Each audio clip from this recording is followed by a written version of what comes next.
Alright, welcome. If you're new to the channel, my name is Elliott and you're watching Rickety Ski Reviews. Today, we're going to be reacting to some more ski reviews.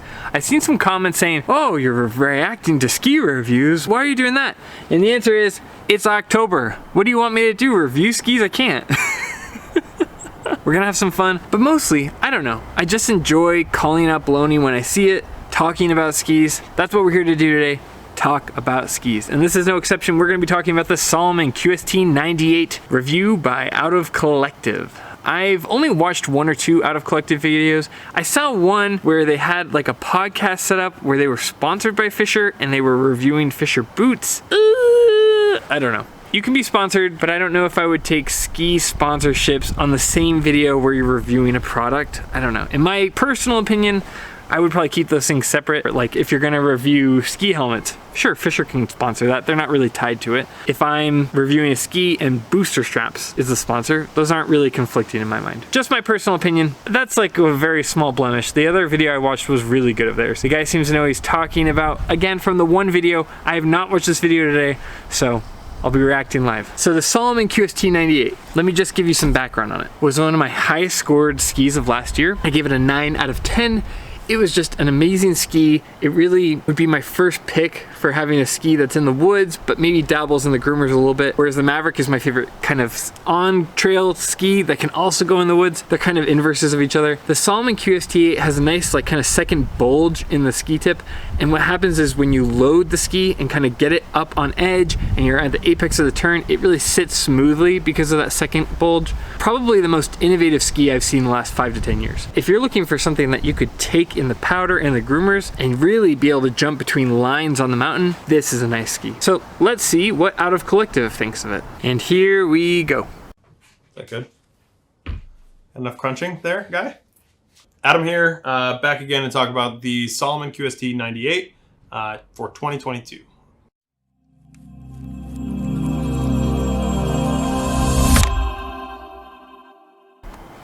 That's the intro? Jeez, okay. Or whatever. Like I've got any better intros. I just skip them all together. I don't like watching intros myself, so I tend to kind of avoid them if I can. If it's something really cinematic and cool, I'll try to play with it, but I'm like, these guys just want to watch the video. They want to get straight to the point. And speaking of which, let's keep going. This is year 2 of a multi-year cycle for the Salomon QST 98. Many of you saw it last year, skied it last year maybe, tried it out at a demo day. I gotta tell you, this ski is one of the most underrated skis in skiing right now. Yeah, he's right. It is the most underrated ski. I don't see people on it. I haven't heard people talking about the design and kind of this different shape of the ski. It skis like nothing else. It feels wider than it is.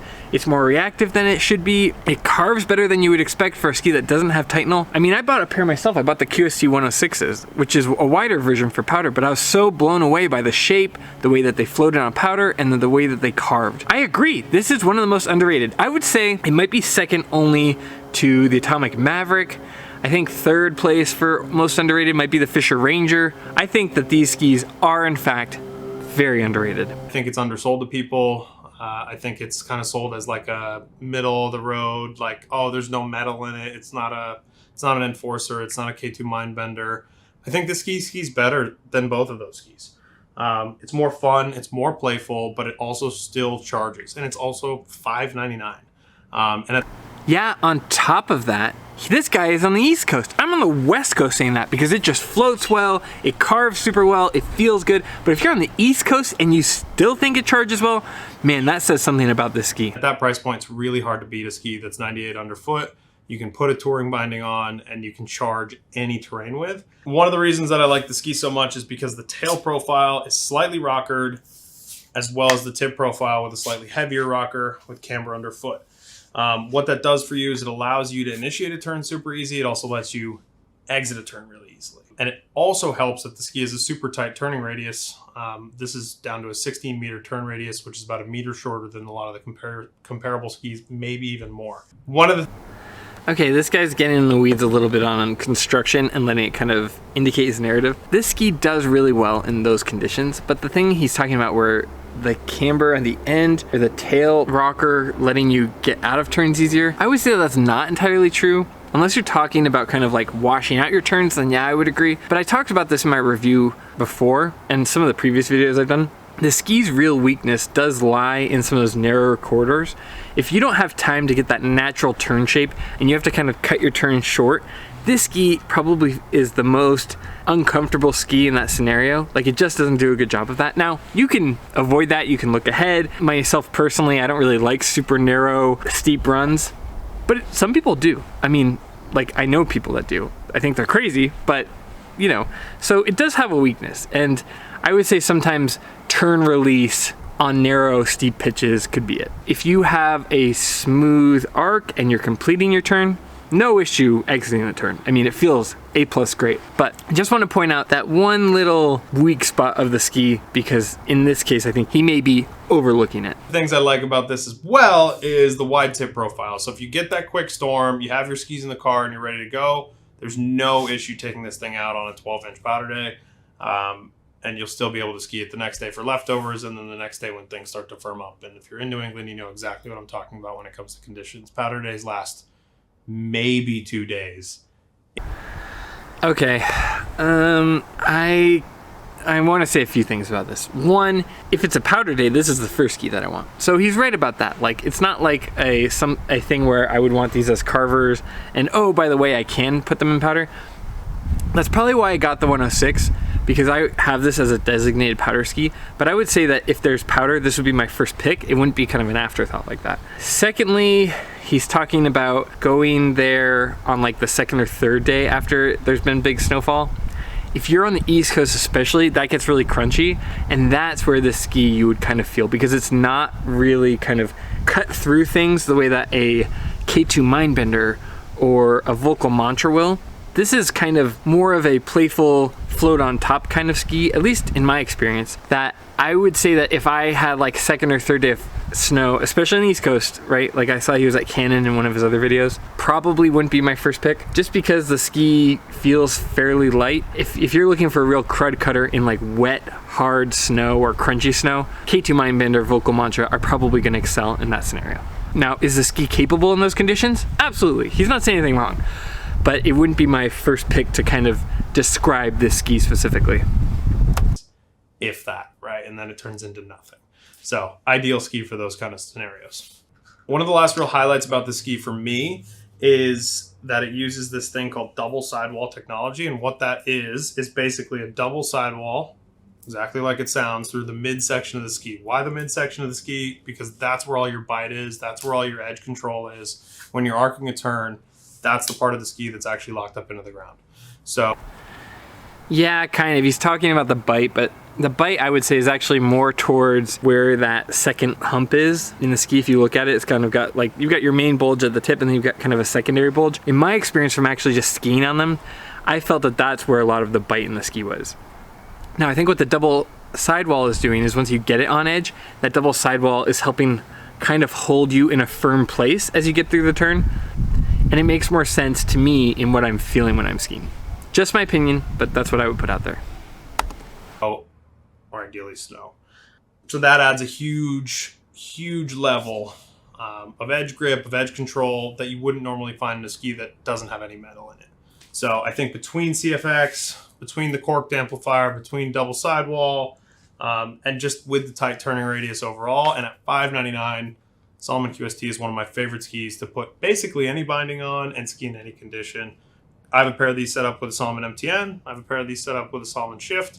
You really take it and do whatever you want with it. So yeah, he's talking about them being under 600, but right now, if you're getting the 2023 model, which is the same as the 2024 model, you can get them for $420 online.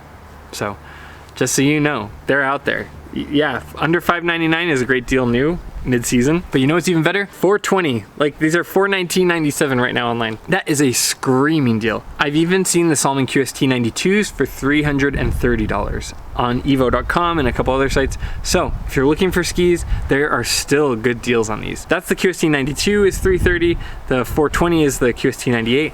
But man, that is such a good deal. He's talking about it being a good value at $5.99, but you can find great deals on them right now. And again, I'm not sponsored. I don't care if you buy skis. I'm just here to help you if you are interested in these skis. Now's the time to buy. I would guess in the next couple months as inventory dwindles and they're getting the 2024s out. I've already seen that with a few models of ski. If you're gonna pull the trigger, now's the time to do it, I would guess. Unless you're gonna wait for the ski swap, you could do that too. I don't know, I don't always see great deals at the ski swap. So what did I think of this review from Out of Collective? I thought it was really good. How do I say this?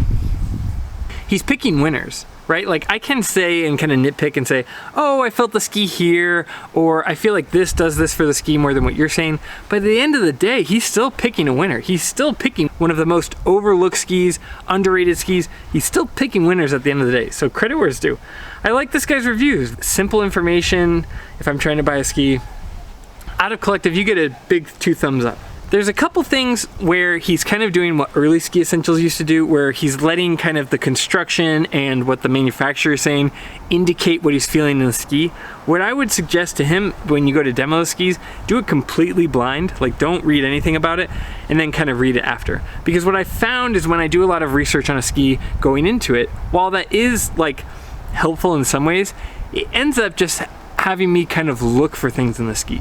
I think the best thing I've done is gone for a few runs, went and talked or looked up something about the ski halfway through the day. If you go into it looking for things, your brain will start kind of like connecting dots that aren't there.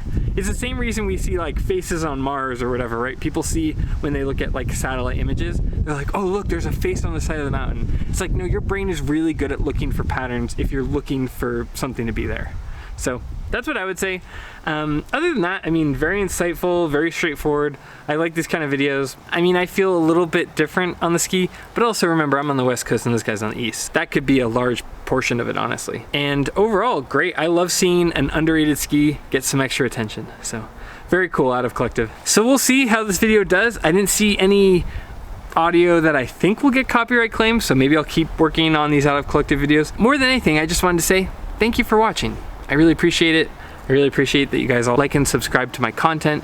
It means a lot to me, and yeah, I'm flattered that people watch this at all. So, as always, I'll see you in the next one. See ya.